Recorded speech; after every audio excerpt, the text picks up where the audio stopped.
Assalamualaikum warahmatullahi wabarakatuh. Kembali channel Talented menghadirkan video mengenai kecerdasan buatan, di mana pada video kali ini kita membahas mengenai jaringan saraf tiruan atau disebut juga dengan Artificial Neural Network (ANN). Nah, pada bagian pertama ini kita membahas teori dasarnya, kemudian pemodelan dan simulasi menggunakan software MATLAB. Sebelum lebih lanjut, dimohon subscribe, like, dan komennya untuk kemajuan channel ini ke depannya. Saja kita mulai. Yang pertama mengenai konsepnya. Di jaringan saraf tiruan atau disingkat JST atau disebut juga dengan Artificial Neural Network, itu merupakan salah satu metode komputasi untuk mengolah data atau informasi dengan prinsip kerja menyerupai prinsip kerja jaringan saraf manusia atau jaringan saraf biologis. Jaringan saraf biologis itu baik itu pada hewan, manusia, dan sebagainya. Nah, jadi metode komputasi jaringan saraf tiruan ini mirip dengan metode atau cara kerja dari jaringan saraf manusia. Saraf itu disebut dengan neuron. Yaitu alasannya kenapa metode komputasi ini dinamakan jaringan saraf tiruan. Sebagaimana kita ketahui bahwa sel saraf itu merupakan satuan kerja utama dari sistem saraf manusia, di mana fungsinya adalah untuk menghantarkan sinyal berupa sinyal impuls listrik yang terbentuk akibat rangsangan atau stimulus. Ya, sebagaimana kita ketahui, dalam tubuh manusia itu banyak sel saraf, baik itu saraf panca indera, saraf motorik, dan sebagainya. Nah, ketika saraf itu mendapat rangsangan atau stimulus, maka pada saraf tersebut akan muncul sinyal. Sinyalnya berupa impuls listrik. Nah, sinyal impuls listrik ini akan dikirim ke sistem saraf pusat, yaitu otak, atau ke jaringan saraf lainnya. Jadi kalau kita lihat, ini struktur satu saraf atau neuron yang terdapat pada manusia atau biologis lainnya. Di strukturnya ada dendrit, ini sebagai input sinyal, kemudian ada terminal sinapsis, kemudian ada sinapsis, kemudian luarannya itu berupa sinyal impuls, kemudian yang ini adalah body dari neuron atau disebut juga dengan soma, kemudian akson sebagai terminal output sinyalnya. Pada tubuh manusia terdapat jutaan sel saraf yang berfungsi untuk menerima dan merespons stimulus atau rangsangan yang datang pada tubuh manusia tersebut. Kalau kita lihat strukturnya, yang pertama itu dendrit, itu tempat input stimulus atau rangsangan. Jadi rangsangan-rangsangan itu akan diterima oleh dendrit. Kemudian ada sinapsis, itu penghubung antara dendrit dengan body cell. Kemudian ada body cell, itu nanti sebagai pengolah data input. Kemudian akson sebagai tempat output data atau fungsinya. Nah, pada tubuh manusia itu banyak sel saraf, jutaan. Nah, dia saling terhubung satu saraf dengan saraf yang lainnya. Nah, ini adalah struktur untuk dua sel saraf yang terhubung. Jadi nanti kita lihat kesamaannya dengan jaringan saraf tiruan. Kalau yang untuk satu neuron itu seperti apa, kemudian kalau yang multineuron itu seperti apa. Jadi kalau kita lihat ini yang untuk multineuron, di mana keluaran dari neuron 1, akson 1 ini terhubung dengan dendrit dari neuron 2 ini. Nah, begitu seterusnya.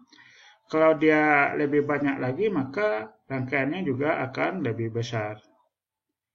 Nah, ini bentuk multineuron. Nah, sekarang kita lihat struktur jaringan saraf tiruan. Apa kesamaannya dengan jaringan saraf manusia? Nah, pada jaringan saraf tiruan, inputnya itu adalah ini. Kemudian antara input dengan body atau neuron ini dihubungkan oleh pembobot atau wedge. Nah, kemudian pada body dilakukan pengolahan data input berupa jumlah pembobot, kemudian fungsi aktivasi, kemudian ada output. Jadi kalau dirumuskan, secara umum persamaan dari jaringan saraf tiruan itu, keluarannya itu Y itu adalah jumlah dari data input dikali pembobot ditambah bias. Nah, ini untuk satu neuron, untuk satu saraf. Nah, struktur ini itu mirip dengan jaringan saraf manusia satu neuron. Nanti akan kita lihat kesamaannya seperti apa. Nah, ini struktur untuk multineuron. Banyak neuronnya, ada yang untuk lapisan input, kemudian ada lapisan output, di mana untuk lapisan output dengan lapisan input itu terhubung atau dihubungkan oleh lapisan tersembunyi atau hidden layer. Nah, ini untuk multineuron. Kalau pada jaringan saraf manusia untuk multineuron. Nah, sedangkan untuk JST ini disebut multilayer neural network. Nah, ini mirip dengan jaringan saraf manusia multineuron. Nah, sekarang kita lihat kesamaannya antara jaringan saraf manusia dengan jaringan saraf tiruan. Ini adalah struktur dari jaringan saraf manusia, sedangkan ini adalah struktur dari jaringan saraf tiruan. Nah, kalau pada jaringan saraf biologis atau jaringan saraf manusia, ini bodinya itu disebut soma atau body cell, sedangkan pada jaringan saraf tiruan itu disebut dengan neuron atau node. Nah, untuk dendrit dan akson, ini dendrit dan akson, sebagai tempat sinyal input dan sinyal keluaran. Nah, pada jaringan saraf tiruan itu ini adalah ini untuk inputnya dan outputnya Y ini. Pada jaringan saraf biologis itu dendrit dan akson, sedangkan pada jaringan saraf tiruan itu adalah input dan output. Penghubung antara input dengan body pada jaringan saraf biologis itu disebut sinapsis, sedangkan pada jaringan saraf tiruan itu disebut pembobot atau wedge, atau ada juga yang menyebut penimbang. Nah, sinyal olahan dalam jaringan saraf biologis itu berupa potensial sinyal listrik dalam bentuk sinyal impul. Nah, pengolahan data dalam jaringan saraf tiruan itu dipresentasikan dengan sum wedge, jumlah pembobot, dan fungsi aktivasi. Jadi itulah kesamaan antara jaringan saraf tiruan dengan jaringan saraf manusia. Sekarang kita lihat aplikasi dari jaringan saraf tiruan ini. Di JST ini banyak dipakai untuk kehidupan sehari-hari. Yang pertama ini untuk perkiraan fungsi. Nah, di perkiraan fungsi atau analisis regresi termasuk di dalamnya prediksi time series. Ini contoh perkiraan fungsi untuk gelombang ini. Yang biru itu adalah nilai realnya. Kemudian kita modelkan dengan JST dengan keluarannya seperti warna oranye ini. Ini disebut nih perkiraan fungsi. Bagaimana JST bisa memodelkan keluaran dari fungsi yang kita buat. Nah, ini kemudian ini untuk prediksi data. Misalnya di sini kita hanya punya data prediksi yang sampai warna biru ini, punya data real sampai warna biru ini, kemudian kita bisa memprediksi data yang akan datang selanjutnya, atau data di masa yang akan datang untuk prediksi time series. Ini contohnya prediksi time series itu bagaimana kita memprediksi beban listrik untuk beberapa tahun ke depan berdasarkan perkembangan jumlah penduduk dan jumlah beban listrik beberapa waktu belakangan. Nah, jadi kita memprediksi beban listrik beberapa tahun ke depan berdasarkan perkembangan jumlah penduduk dalam beberapa tahun belakangan dan jumlah beban listrik yang terpakai dalam beberapa waktu belakangan itu. Nah, itu namanya kita memprediksi, prediksi time series. Apa yang akan terjadi di masa yang akan datang. Nah, kemudian contoh lainnya seperti prediksi pertumbuhan ekonomi, pertumbuhan penduduk, dan sebagainya. Implementasi yang lain, misalnya untuk klasifikasi data. Klasifikasi data itu kita mengelompokkan data menjadi beberapa kelas sesuai dengan tujuannya. Kemudian pengenalan pola atau pattern recognition. Ini contohnya, contoh sederhananya ini bagaimana kita mengklasifikasi kucing berdasarkan input gambar. Ini contoh model JST-nya. Data inputnya itu berupa image. Ini nanti kita masukkan ke dalam model JST. JST akan mengambil keputusan apakah gambar itu adalah kucing atau bukan kucing. Itu namanya proses klasifikasi data. Kemudian aplikasi lainnya untuk pengolahan data seperti untuk filter, pengelompokan data atau clustering, ataupun kompresi data. Nah, ini contohnya untuk pengelompokan tingkat penyebaran COVID di dunia dengan 4 warna. Jadi di sini diinputkan data COVID masing-masing negara. Jadi nanti masing-masing kelompok dipresentasikan dengan warna. Ada warna merah, warna hijau, kuning, dan warna oranye. Misalnya untuk COVID yang penyebarannya tinggi dipresentasikan dengan merah, yang sedang dengan warna hijau, yang rendah warna kuning, yang sangat sedikit misalnya warna oranye. Nah, ini proses untuk pengelompokan data, clustering. Jadi kita mempresentasikan data dalam 4 kelompok. Ini contoh selanjutnya nih untuk pengendalian roda robot, arah robot, apakah dia mau lurus, putar kiri atau putar kanan. Di data inputnya di sini sinyal infrared yang diperoleh dari sensor. Jadi misalnya kalau robotnya harus putar kanan, maka kecepatan roda kanannya dikurangi, sedangkan kecepatan roda kirinya dinaikkan. Jadi ini contoh untuk kendali gerakan robot menggunakan JST. Kemudian sejarah jaringan saraf tiruan ini pertama kali itu diperkenalkan oleh Warren McCulloch dan Walter Pitts itu dengan membuat model komputasi untuk neural network.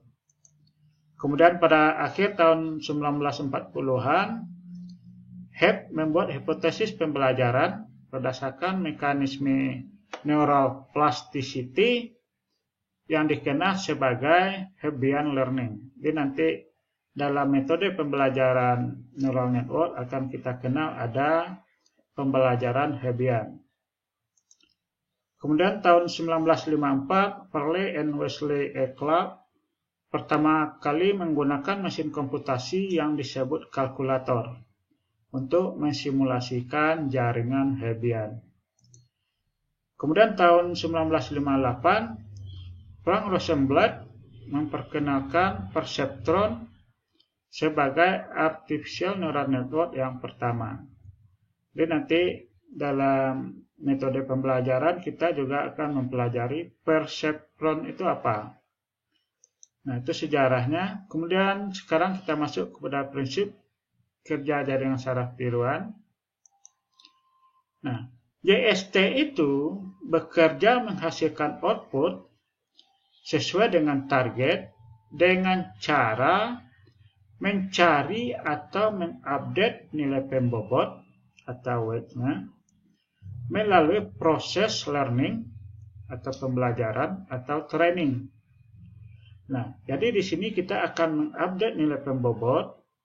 Nah, kalau pada jaringan saraf manusia itu adalah sinapsisnya melalui proses pembelajaran atau training. Ini sama dengan saraf-saraf manusia itu, dia bisa melakukan sesuatu itu melalui pembelajaran. Misalnya sel-sel saraf pada tangan untuk bisa memegang sendok ataupun makan itu dimulai dari belajar pada waktu kecil. Nah, begitu juga JST, dia akan menghasilkan output sesuai target itu melalui proses pembelajaran. Nah, dalam pembelajaran itu, kita akan mengupdate nilai pembobotnya, kemudian juga nilai biasnya. Nah, training data dilakukan secara berulang atau melalui proses iterasi, sehingga diperoleh pembobot yang berkesesuaian.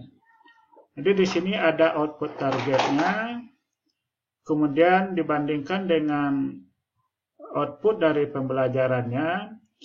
Kalau outputnya masih belum sama, maka dilakukan update pembobot, kemudian di training lagi, begitu seterusnya, sampai nilai output ini sama dengan nilai output target.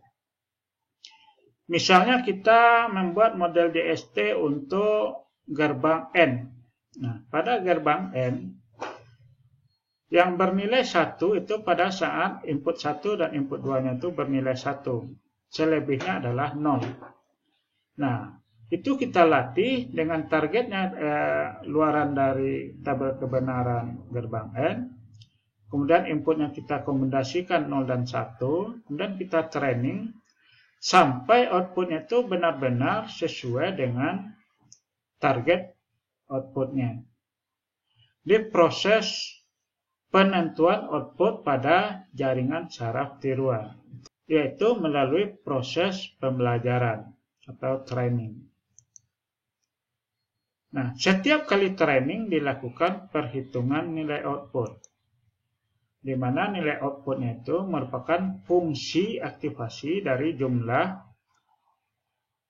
data input dikali pembobot tambah bias. Di F itu fungsi aktivasi. Nanti kita lihat banyak fungsi aktivasi yang akan digunakan dalam jaringan saraf tiruan. Kemudian ini adalah penjumlahan dari perkalian pembobot dengan data input, kemudian diaktifasi dengan fungsi aktivasi, dan itu adalah nilai keluarannya. Nah, itu dilakukan terus-menerus sampai keluaran outputnya ini sama dengan targetnya. Di X itu adalah data input, Y itu adalah output, W itu adalah pembobot, B itu bias, dan F itu adalah fungsi aktivasi. Nah, proses training dihentikan ketika sudah mencapai batas maksimum iterasi atau telah mencapai nilai minimum error yang diizinkan. Jadi misalnya begini, kita melakukan pembelajaran JST ini untuk 20 kali pembelajaran atau 20 kali iterasi, atau disebut juga dengan epoch atau 20 epoch. Nah, kemudian kita buat target error minimumnya berapa, tapi misalnya sampai 20 iterasi, error minimumnya juga nggak tercapai, maka proses pembelajarannya akan berhenti sendiri. Nah, ini maksudnya. Training dihentikan ketika mencapai batas maksimum iterasi. Nah, error outputnya itu merupakan data target output dikurangi data keluaran JST. Di ini merupakan target outputnya, kemudian Y ini adalah output dari model JST. Nah, karakteristik dari JST itu ditentukan oleh, pertama itu arsitektur jaringannya. Nanti akan kita lihat, ada jaringan lapis tunggal, ada lapis banyak, ada lapisan kompetitif, dan sebagainya. Kemudian metode pembelajarannya, ada pembelajaran yang sifatnya terbimbing, ada pembelajaran yang tidak terbimbing. Kemudian fungsi aktivasi yang digunakan. Jadi 3 hal inilah yang menentukan karakteristik jaringan saraf tiruan yang kita buat. Kalau kita lihat untuk fungsi aktivasinya, itu gunanya itu adalah untuk menentukan derajat output. Jadi di sini ada fungsi aktivasi.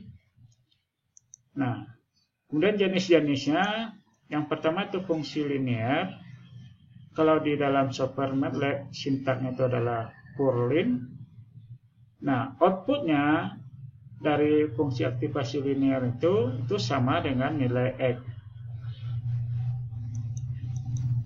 Kemudian ada fungsi aktivasi step. Nah, outputnya akan bernilai 1 jika keluaran JST-nya besar dari 0 dan akan bernilai 0 jika keluaran JST-nya kecil dari 0. Sintak itu berupa hard link. Kemudian fungsi seek. Nah, bedanya kalau di step itu 0, 1, kalau di sini min 1, 1. Di keluarannya itu 1 jika besar dari 0 dan min 1 jika kecil dari 0. Sintaknya itu hard links. Bedanya di sini pakai S, di sini enggak. Kemudian yang keempat ada fungsi sigmoid. Nah, sintaknya logsin. Kemudian keluarannya ini. Kemudian ada Gaussian atau disebut juga dengan radial basis. Nah, sintak itu radbas dan keluarannya adalah ini.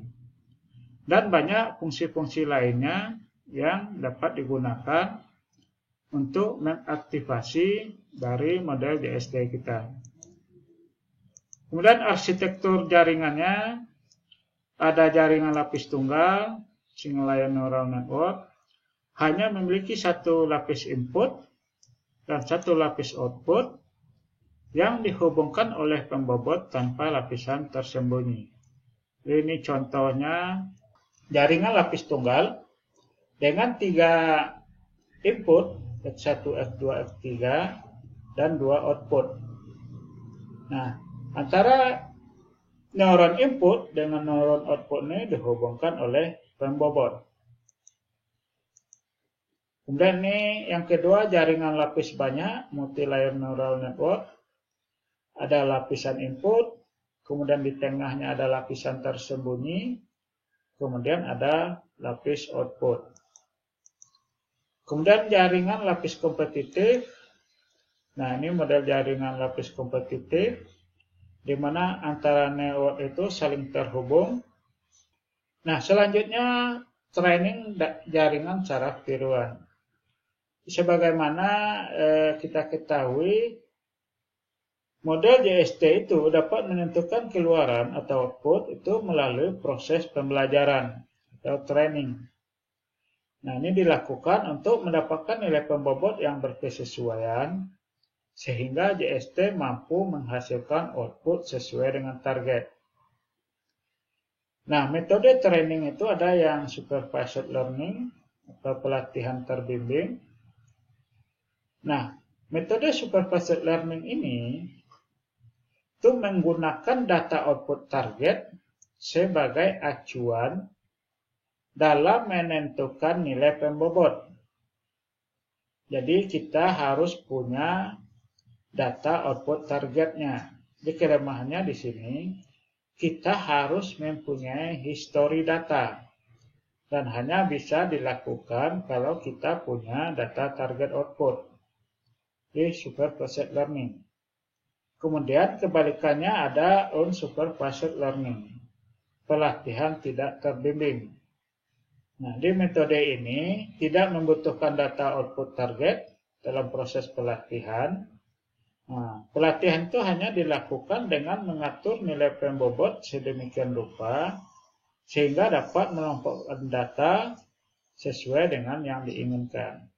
Umumnya digunakan untuk klasifikasi ataupun clustering. Di metode training itu ada dua, ada yang metode pelatihan terbimbing dan ada metode pelatihan tidak terbimbing. Nah, pertama kita lihat metode pelatihan terbimbing. Ada beberapa jenis metode pelatihan terbimbing ini. Yang pertama itu dikenal dengan perceptron. Nah, perceptron ini itu algoritma yang bekerja untuk mencari nilai pembobot dan threshold. Nah, di sini ada dua, nilai pembobot dan threshold yang berkesesuaian untuk menemukan bidang pemisah terbaik, ya, menemukan bidang pemisah terbaik dalam memisahkan kelas data secara linear. Jadi prinsipnya di sini kita memisahkan data berdasarkan kelasnya itu untuk pemisahan data secara linear. Nah, proses pemisahannya itu dilakukan dengan mencari nilai pembobot dan threshold. Jadi pelatihannya dilakukan untuk perseptron ini, kita mencari nilai pembobot dan threshold untuk bisa menghasilkan JST yang dapat memisahkan data sesuai kelasnya. Kelas data ini misalnya gini, kalau ada apel dengan warna merah dan warna hijau, nah jadi kalau kita olah dengan JST ini harus bisa memisahkan apel-apel yang diinputkan sebagai data input itu menjadi kelas apel warna merah ataupun kelas apel warna hijau. Nah, itu maksudnya pemisahan kelas secara linear. Jadi perceptron itu adalah linear classifier. Jadi dia sifatnya linear classifier untuk data linear separable atau data yang dapat dipisahkan secara linear. Jadi ada dua kelas data, ini data bulat dan data segi empat ini, contohnya, dipisahkan. Nah, dia mencari pembobot dan threshold bagaimana data ini terpisah sesuai kelasnya. Di data linear itu seperti data biner untuk output 01 benar salah atau min 1 dan 1. Itu untuk perceptron. Dia menggunakan satu neuron dengan multi input dan satu output. Inputnya bisa banyak, outputnya hanya satu. Dan hanya menggunakan satu neuron. Ya, seperti dia masuk dalam single layer neural network. Nah, algoritmanya, kalau ini kita modelkan sebagai model JST untuk perceptron. Nah, pertama kita set jumlah iterasinya. Pertama kita set untuk iterasi yang pertama. Kemudian kita tentukan nilai pembobot awalnya. Kalau ada 3 input, berarti nilai awal untuk W1, W2, dan W3. Kemudian kita set nilai awal dari thresholdnya. Thresholdnya berapa? Untuk proses pertamanya, untuk perceptron ini.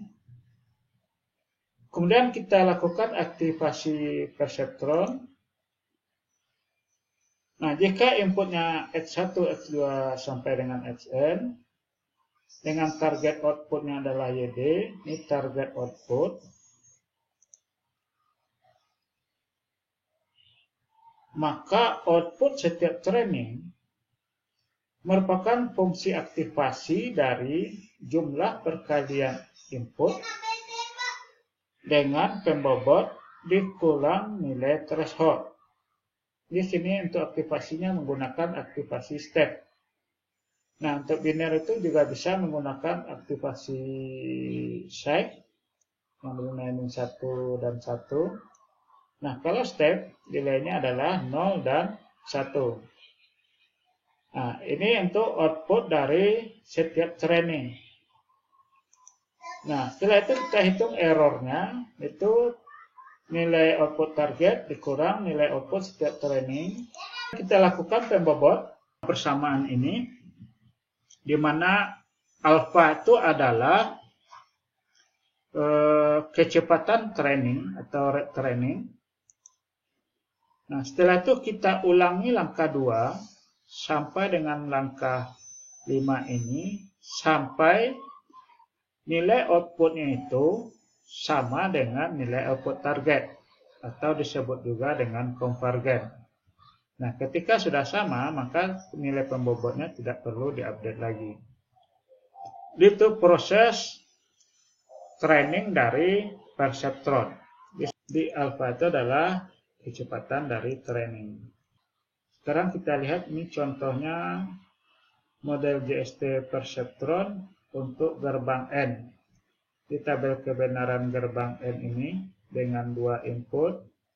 Ketika inputnya 00 maka keluarannya 0 dan hanya bernilai 1 kalau inputnya sama-sama 1. Nah, ini kita modelkan dengan JST. Nah, ini kira-kira modelnya 2 input. Kemudian kita gunakan fungsi step untuk aktivasinya. Ini dia berupa 1 neuron single layer. Nah, sekarang kita coba lakukan pemrogramannya dengan menggunakan software MATLAB. Pertama ini data input. Sekarang kita masukkan ke MATLAB. Nah, ini kita masukkan ke MATLAB. Pertama kita masukkan nilai inputnya P. Pasangan datanya ini.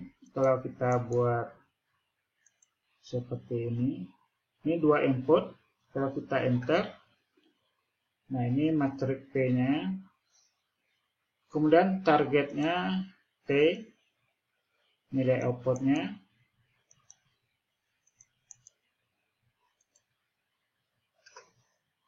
Nah, kemudian kita tentukan model jaringan saraf tiruannya berupa perseptron. Salin ini.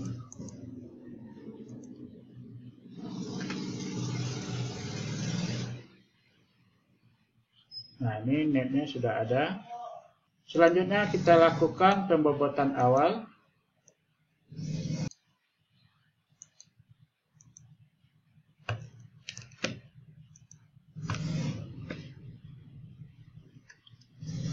Nilai pembobot awalnya itu 00 untuk masing-masing input. Kemudian nilai thresholdnya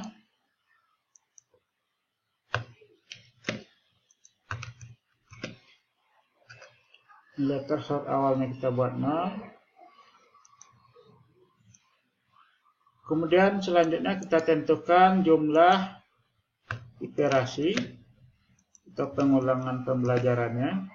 Kita buat 10. Selanjutnya kita training. Ini sintaknya untuk training NN. Net, train, net. Nah, inputnya itu P dan targetnya adalah T. Kita enter. Nah, ini dia mentraining JST-nya. Jadi kalau kita lihat, dia sudah konvergen pada 5 iterasi dengan waktu training hanya 2 detik. Kalau kita lihat performanya, kita ambil untuk 5 epoch.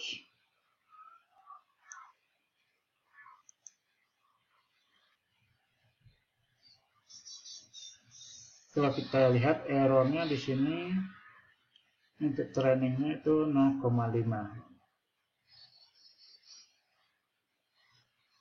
bus training performance 0,75 pada equals 0. Dan ini adalah model dari jaringan saraf tiruan yang kita buat. Ada dua input yang menghubungkan dengan pembobot dan bias. Kemudian ini adalah neuronnya dengan fungsi aktivasi step. Nah, ini fungsi aktivasinya, ini sum weight-nya, dan ini inputnya ada dua. Sekarang kita lihat, kita simulasikan dengan data inputnya dari P ini kita ambil. Nah, keluarannya adalah 0001. Ini sudah benar, sudah sesuai dengan tabel kebenaran dari gerbang N. Sekarang kita coba simulasikan dengan menggunakan Simulink MATLAB. Jadi kita bangkitkan model GST-nya dalam Simulink, sintaknya ini. Gensim net dengan time sample-nya 1/3. Kita enter.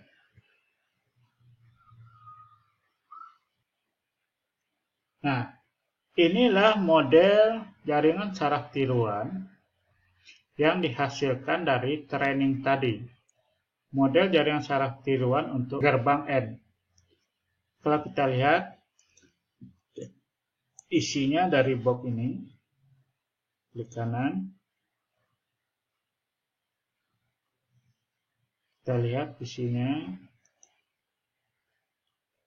Ya, ini model GST-nya.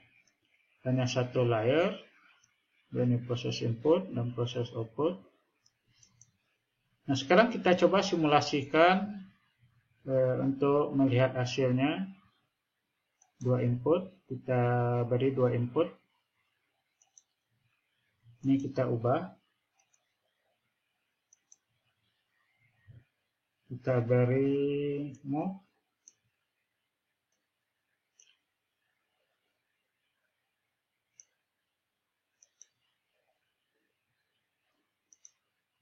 Kita beri input berupa konstanta.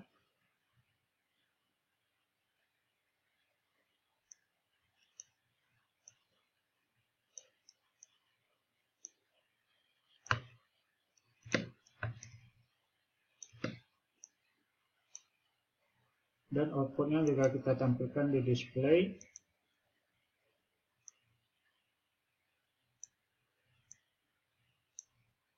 Nah, sekarang kita lihat, kita running. Waktu ini kita buat 1. Kita running dengan input 11. Kelihatan dengan input 11 keluarannya adalah 1. Sekarang kalau ini kita ubah menjadi 0.